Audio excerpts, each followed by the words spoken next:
Seja bem-vindo aos métodos quantitativos aplicados à administração. Eu sou o professor Pedro Cortes e estarei com você ao longo dessa disciplina e deste módulo.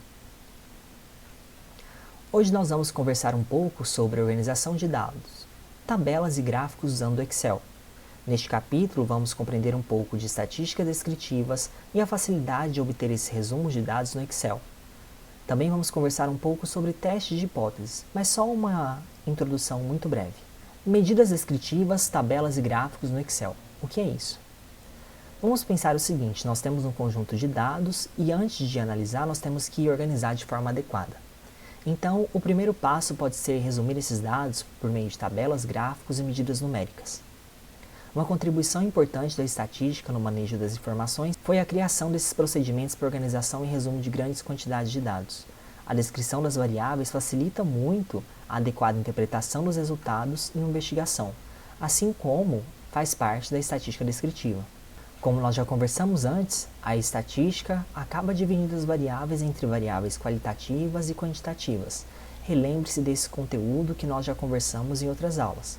Variáveis quantitativas têm como respostas números que podem ser inteiros ou fracionados. As qualitativas, nominais, têm como respostas atributos simples, ao passo que as variáveis qualitativas ordinais têm como resposta atributos ou escalas que tenham uma ordenação.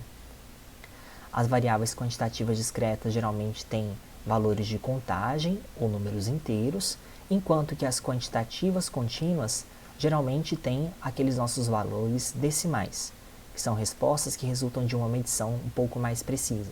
Nesse sentido, quando nós estamos então organizando nossos dados, nós temos que considerar as variáveis que estamos empregando ali, sejam quantitativas ou qualitativas, e isso vai depender um pouco, desse tipo de variável para entender como nós vamos resumi-las em função de tabelas e gráficos. No caso aqui das variáveis então qualitativas, nós podemos resumir em função de tabelas e gráficos. Para as variáveis quantitativas, além de tabelas e gráficos, nós podemos fazer algumas medidas numéricas, como as médias e o desvio padrão. Veja aqui um exemplo de distribuição de frequência para a variável qualitativa sexo. Nós temos então frequência simples absoluta e frequência simples relativa. Veja aqui o cálculo da frequência relativa. Para fazer o cálculo da frequência relativa, nós vamos então colocar o valor da frequência simples, vejamos o caso ali de nível iniciante, temos 22 pessoas. Vamos dividir este valor pelo valor total de frequência, que nada mais é do que 81 casos, ou seja, se eu somar diferentes níveis ali, 22 mais 32 mais 15 mais 12, dá 81. Quando nós dividimos 22, que são os iniciantes, por 81, que é a quantidade total de sujeitos contemplando todas as modalidades, e multiplicamos isso por 100 para transformar em percentual, nós chegamos ao valor de 27,2% em frequência relativa. Ou seja, 22 casos em um universo de 81 possibilidades de modalidades, de níveis aí, equivale a 27,2%. Nós poderíamos fazer o mesmo para os outros níveis. 32 dividido por 81 daria 39,5. Se fizéssemos o 15 dividido por 81 e mantendo ali a multiplicação do 100, daria 18,5. 12 dividido por 81 multiplicado por 100 daria 14,8. 81 dividido por 81 vezes 100 daria 100%. Então essa aí é o nosso cálculo da frequência relativa. Veja agora um outro exemplo que nós estamos trabalhando com uma frequência simples e que, portanto, temos algumas limitações. Quando nós estamos lendo essas tabelas, nós podemos pensar, por exemplo, assim: em 5 jogos não foram marcados gols, em 12 jogos foi marcado um gol. Ou nós poderíamos pensar de outro jeito: jogos com 2 gols ocorreram 9 vezes no campeonato. Contudo, essa tabela de distribuição de frequência por ponto às vezes vai ultrapassar 10 linhas. Imagine então que a gente tivesse uma série de gols, muito mais do que essa quantidade aqui. A tabela ficaria muito grande, certo? Então, uma limitação das tabelas de frequência simples é que quando nós temos muitos casos, ou eventualmente muito número de gols, nós teríamos problemas para expressar em uma única tabela. Neste caso, seria melhor utilizar aquele outro tipo de tabela que nós já conhecemos, as tabelas de frequências por classe ou por intervalos. É importante destacar que nós utilizamos essas tabelas apenas para variáveis quantitativas dispostas por intervalo. ou seja, as nossas variáveis para utilização em tabelas de frequência por classes ou por intervalos têm que estar então em intervalos. Intervalos nada mais é do que aquilo de estar aberto ou fechado, uma faixa que contemple determinado valor inicial e determinado valor final. A primeira coluna seria a nossa frequência absoluta, nada mais é do que a contagem. A segunda seria a nossa frequência em termos relativos. A terceira seria a nossa frequência acumulada. E a última seria a frequência acumulada em termos relativos ou percentuais da frequência acumulada que está logo à esquerda. Pare um pouco o seu slide e veja mais sobre essa tabela. Quero também destacar mais uma vez a questão do intervalo. Observe sempre onde está a barra ou o palito. No primeiro caso, o 1 está incluso e o 5 não está incluso. No segundo caso, o 1 não está incluso e o 5 está incluso. No terceiro caso, o 1 não está incluso e o 5 não está incluso. No quarto caso, o 1 está incluso e o 5 está incluso também.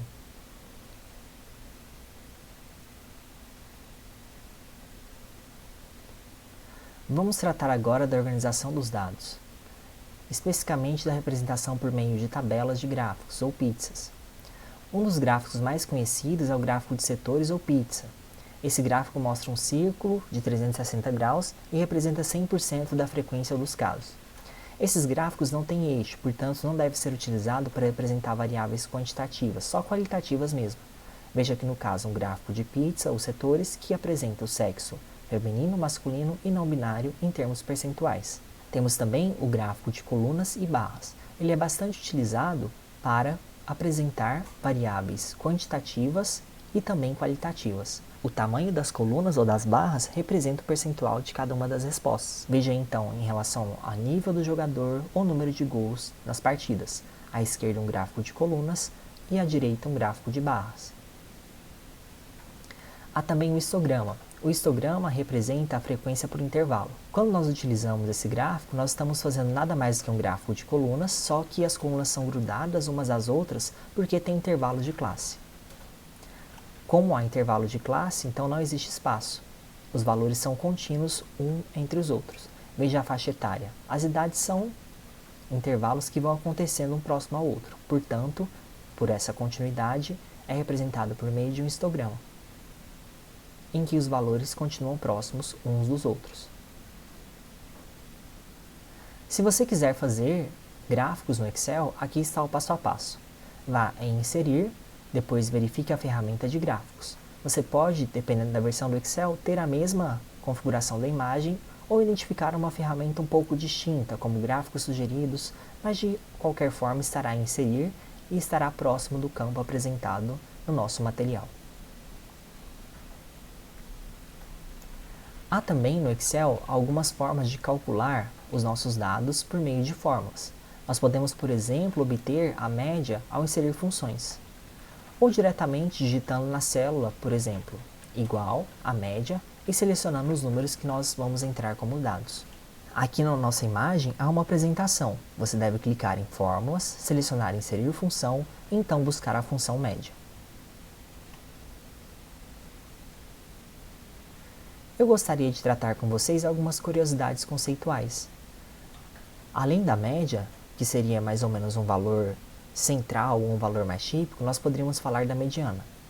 A mediana, diferentemente da média, trata do valor central dos dados. Se nós dividíssemos em duas metades esses dados, o valor que está exatamente no meio seria a mediana. A moda é uma medida que indica qual o valor mais típico. O desvio padrão é a raiz quadrada da variância. A variância mede mais ou menos o desvio quadrado de cada um dos valores em relação à média. No momento que nós então retiramos a raiz da variância, nós obtemos o desvio padrão. Você pode interpretar o desvio padrão como se fosse mais ou menos os valores que oscilam ao redor da média. Gostaria de tratar com vocês também algumas curiosidades sobre os testes estatísticos. Quando estamos interessados em buscar respostas em relação a devo investir, devo incentivar alguma prática de gestão, essa forma de gestão é adequada, esse indicador é importante, enfim, temos algo a testar, nós podemos fazer uso de testes paramétricos ou não paramétricos. De forma geral, o Excel tem algumas funções de probabilidade que podem ser indicadas. Temos alguns testes paramétricos bastante utilizados na nossa área. Os testes paramétricos têm como pressuposto a normalidade dos dados e as variâncias equivalentes. Já os testes não paramétricos são conhecidos como os testes livres de distribuição e podem ter variáveis qualitativas nas análises. Alguns exemplos de testes paramétricos estão aqui. O teste T usualmente é usado para ver diferença em até 2 níveis. Homem e mulher, por exemplo, seria homem nível 1, mulher nível 2. Temos diferença entre homens e mulheres na remuneração obtida nessa empresa? A ANOVA usualmente é tratada para 3 níveis ou mais. Nível 1, homem, nível 2, mulher, nível 3, trans. Temos diferença entre homens, mulheres e trans na remuneração obtida nesta empresa? Seriam então problemas próprios da ANOVA.